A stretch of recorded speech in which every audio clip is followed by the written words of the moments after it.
प्रणाम, नमस्कार। हमारा नाम है अवंतिका और आप देख रहे हैं न्यूज बाइस्कोप। स्वागत है आपका सीट स्कैनर में। इस शो में हम लोकसभा की सीटों को स्कैन करते हैं। आज हम बात करेंगे जमुई लोकसभा सीट की। जमुई में चुनाव पहले फेज में 19 अप्रैल को हो रहे हैं। जमुई बीते 10 सालों से चिराग पासवान की सीट है, लेकिन अब 2024 के चुनाव में चिराग ने इस सीट से अपने बहनोई अरुण भारती को उतारा है। अरुण भारती के लिए यह पहला चुनाव होगा। अरुण पेशे से बिजनेसमैन है। उन्होंने इंग्लैंड से एमबीए की डिग्री हासिल की है। हालांकि उनका परिवार राजनीति में सक्रिय रहा है। अरुण भारती की मां डॉक्टर ज्योति बिहार सरकार में मंत्री, 2 बार विधायक और 2 बार विधान पार्षद भी रह चुकी हैं। अरुण भारती के सामने चुनावी मैदान में महागठबंधन की ओर से राजद का प्रत्याशी होगा।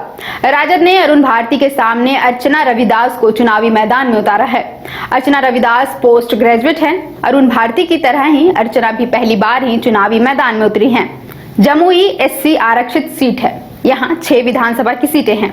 इन सीटों में तारापुर, शेखपुरा, सिकंदरा, जमुई, झाझा, चकाई शामिल हैं। तारापुर से राजीव सिंह जदयू के विधायक हैं। शेखपुरा में राजद का कब्जा है, वहां से विजय यादव विधायक है। सिकंदरा से हम के प्रफुल्ल मांझी, जमुई से भाजपा की श्रेयसी सिंह विधायक है। बता दें, श्रेयसी सिंह स्पोर्ट्स वुमेन है। उन्होंने निशानेबाजी में कई पदक देश के लिए जीते हैं। श्रेयसी दिग्गज नेता दिग्विजय सिंह की बेटी है। झाझा विधानसभा सीट पर जदयू का कब्जा है।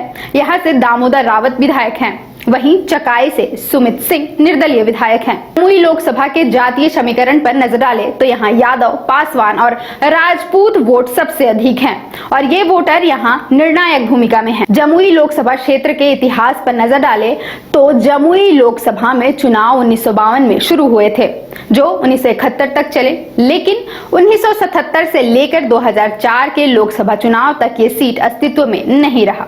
2009 में जमुई लोकसभा में चुनाव फिर से शुरू हुए और जदयू के भूदेव चौधरी सांसद बने, जबकि 2014 और 2019 में गठबंधन में ये सीट लोजपा को गया और चिराग पासवान सांसद बने। 1952 के लोकसभा चुनाव में जमुई से कांग्रेस के बनारसी प्रसाद सिन्हा जीते, जिसके बाद के 2 चुनाव में भी कांग्रेस ने जमुई में अपना परचम लहराया। 1962 और 1967 के चुनाव में जमुई से नयनतारा दास कांग्रेस के टिकट पर जीते। 1971 के चुनाव में जमुई में भोला मांझी ने कांग्रेस की जीत को रोका।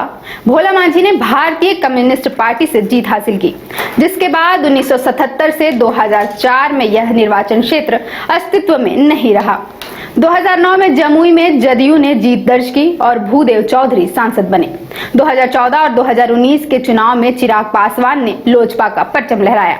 अब चिराग पासवान 2024 के चुनाव में जमुई छोड़कर हाजीपुर से चुनाव लड़ने वाले हैं। वहीं चिराग ने जमुई सीट पर इस बार अपने जीजाजी अरुण भारती को मौका दिया है और राजद ने भी एमवाई वोटर्स को देखते हुए अर्चना रविदास को मैदान में उतारा है। अब देखना होगा कि जमुई की जनता किसे अपना समर्थन देगी और कौन दिल्ली पहुंचेगा। आप देखते रहे न्यूज बाइस्कोप।